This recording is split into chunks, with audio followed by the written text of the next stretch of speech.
ಕಟಕಟೆಯಲ್ಲಿ ಖಾಕಿ ಬೇಲಿಯೇ ಹೊಲ ಮೇಯ್ದಾಗ. ಇತ್ತೀಚಿನ ಬೆಳವಣಿಗೆಗಳಿಂದ ರಾಜ್ಯದ ಪೊಲೀಸರ ಮೇಲಿದ್ದ ನಂಬಿಕೆ ವಿಶ್ವಾಸ ನಿಧಾನವಾಗಿ ಮಾಸ್ತಾ ಇದೆ. ಬೇಲಿಯೇ ಇದ್ದು ಹೊಲ ಮೇದಂತಾಗಿದೆ. ಈ ಒಂದು ಪೊಲೀಸರ ಕತೆ ಅಂತ ಹೇಳಬಹುದು.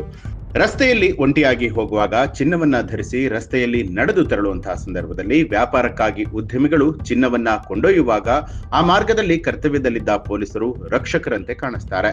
ಅವರು ನಮ್ಮ ರಕ್ಷಣೆಗಿದ್ದಾರೆ ಅನ್ನುವಂತಹ ನಂಬಿಕೆ ಆತ್ಮವಿಶ್ವಾಸದಿಂದ ಮಹಿಳೆಯರು ಮತ್ತು ಮಕ್ಕಳು ಹೆಜ್ಜೆ ಹಾಕ್ತಿರ್ತಾರೆ. ಆದ್ರೆ ಇತ್ತೀಚೆಗೆ ರಾಜ್ಯದ ಪೊಲೀಸರ ಮೇಲೆ ನಂಬಿಕೆಯೇ ಇಲ್ಲದಂತಾಗಿದೆ. ಅತ್ಯಾಚಾರ, ಸುಲಿಗೆ, ದರೋಡೆ, ಬೆದರಿಕೆ ಮುಂತಾದ ಆರೋಪಗಳಿಂದ ಪೊಲೀಸರು ಅಮಾನತುಗೊಳ್ತಾ ಇರುವಂತಹ ಪ್ರಕರಣಗಳು ವರದಿಯಾಗ್ತಾನೆ ಇದೆ.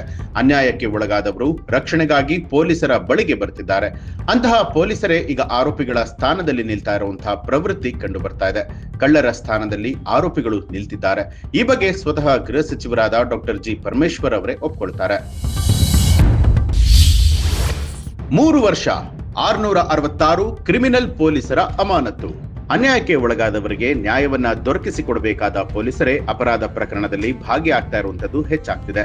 ರಾಜ್ಯದಲ್ಲಿ ಕಳೆದ 3 ವರ್ಷದಲ್ಲಿ 650ಕ್ಕೂ ಹೆಚ್ಚು ಮಂದಿ ಪೊಲೀಸ್ ಅಧಿಕಾರಿಗಳು ಸಿಬ್ಬಂದಿಯನ್ನ ಅಮಾನತು ಮಾಡಲಾಗಿದೆ.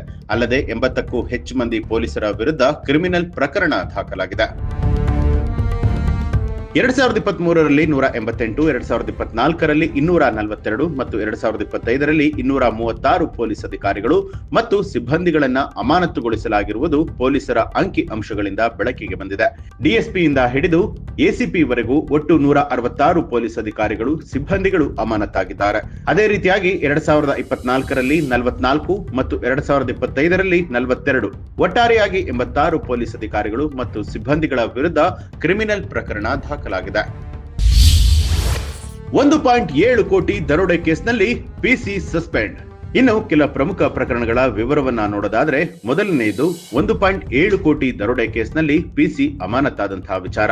ಎಟಿಎಂಗೆ ತುಂಬೋದಕ್ಕೆ ಕೊಂಡೊಯ್ತಾ ಇದ್ದಂತಹ 7.11 ಕೋಟಿ ರೂಪಾಯಿ ನಗದು ದರೋಡೆ ಮಾಡಿದ್ದ ಪ್ರಕರಣದ ಸಂಬಂಧ ಬೆಂಗಳೂರಿನ ಗೋವಿಂದಪುರ ಠಾಣೆಯ ಕಾನ್ಸ್ಟೇಬಲ್ ಅಣ್ಣಪ್ಪ ನಾಯಕ್ನ ಅಮಾನತು ಮಾಡಲಾಗಿತ್ತು. ಪೂರ್ವ ವಿಭಾಗದ ಡಿಸಿಪಿ ಅಣ್ಣಪ್ಪ ನಾಯಕ್ನನ್ನ ಕಳೆದ ನವೆಂಬರ್ನಲ್ಲಿ ಅಮಾನತು ಮಾಡಿದ್ರು. ಪ್ರೊಫೆಷನರಿ ಪಿಎಸ್ಐ ಅಮಾನತು.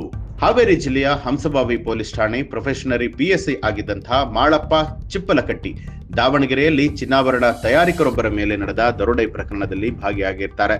ಇತರೆ ಆರೋಪಿಗಳೊಂದಿಗೆ ಸೇರಿ 78 ಗ್ರಾಂ ಚಿನ್ನವನ್ನ ದೋಚಿದ ಆರೋಪದ ಮೇಲೆ ಬಂಧನಕ್ಕೆ ಒಳಗಾಗ್ತಾರೆ.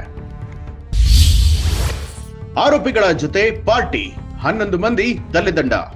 ಆರೋಪಿಗಳ ಜೊತೆಯಲ್ಲಿ ಪೊಲೀಸರು ಪಾರ್ಟಿ ಮಾಡಿರುವಂತಹ ಫೋಟೋಗಳು ಪತ್ತೆಯಾಗಿತ್ತು. ಈ ಬಗ್ಗೆ ಆಂತರಿಕ ತನಿಖೆಯನ್ನ ನಡೆಸಿದಾಗ ಪೊಲೀಸರು ಆರೋಪಿಗಳ ಜೊತೆಗೆ ಸ್ನೇಹವನ್ನ ಸಂಪಾದಿಸಿರುವಂತದ್ದು ಗೊತ್ತಾಗಿತ್ತು. ಈ ಸಂಬಂಧ ಚಾಮರಾಜಪೇಟೆ ಠಾಣೆಯ ಇನ್ಸ್ಪೆಕ್ಟರ್ ಟಿ ಮಂಜಣ್ಣ, ಸಿಬ್ಬಂದಿ ಬಸವನಗೌಡ ಸೇರಿದಂತೆ 11 ಮಂದಿ ಅಮಾನತು ಆಗಿದ್ರು. ಪಿಐ, ಎಎಸ್ಐ, ಪಿಸಿ ಅಮಾನತು. ಚಿನ್ನಾಭರಣ ಮಾರಾಟಗಾರರಿಂದ ಲಂಚವನ್ನ ತೆಗೆದುಕೊಂಡ ಆರೋಪದ ಅಡಿಯಲ್ಲಿ ಹಲಸೂರು ಗೇಟ್ನ ಠಾಣೆಯ ಇನ್ಸ್ಪೆಕ್ಟರ್ ಹನುಮಂತ ಭಜಂತ್ರಿ, ಪಿಎಸ್ಐ ಹಾಗೂ ಕಾನ್ಸ್ಟೇಬಲ್ ಅಮಾನತು ಮಾಡಲಾಗಿತ್ತು. ಕರ್ತವ್ಯ ಲೋಪದ ಆರೋಪದಲ್ಲಿ ಕೋರಮಂಗಲ ಠಾಣೆಯ ಇನ್ಸ್ಪೆಕ್ಟರ್ ಲೂಯಿ ರಾಮರೆಡ್ಡಿ ಅವರನ್ನ ಕೂಡ ಸೆಪ್ಟೆಂಬರ್ನಲ್ಲಿ ಅಮಾನತು ಮಾಡಲಾಗಿತ್ತು. ಮರಣೋತ್ತರ ಪರೀಕ್ಷೆಗೂ ಲಂಚ. ಯುವತಿಯ ಮರಣೋತ್ತರ ಪರೀಕ್ಷೆ ಮಾಡಿಸೋದಕ್ಕೆ ಲಂಚ ಪಡೆದಿದ್ದ ಆರೋಪದಲ್ಲಿ ಬೆಳ್ಳಂದೂರು ಠಾಣೆಯ ಇನ್ಸ್ಪೆಕ್ಟರ್ ರಮೇಶ್ ರೊಟ್ಟಿ, ಪಿಎಸ್ಐ ಸಂತೋಷ್, ಕಾನ್ಸ್ಟೇಬಲ್ ಗೋಕರ್ನಾಥ್ ಅಮಾನತು ಆಗಿದ್ರು. ಈ ರೀತಿಯ ಹಲವು ಪ್ರಕರಣದಲ್ಲಿ ಭಾಗಿಯಾಗಿದ್ದ ಆರೋಪದ ಮೇಲೆ ಹಲವು ಪೊಲೀಸರು ಅಮಾನತಾಗಿದ್ದಾರೆ.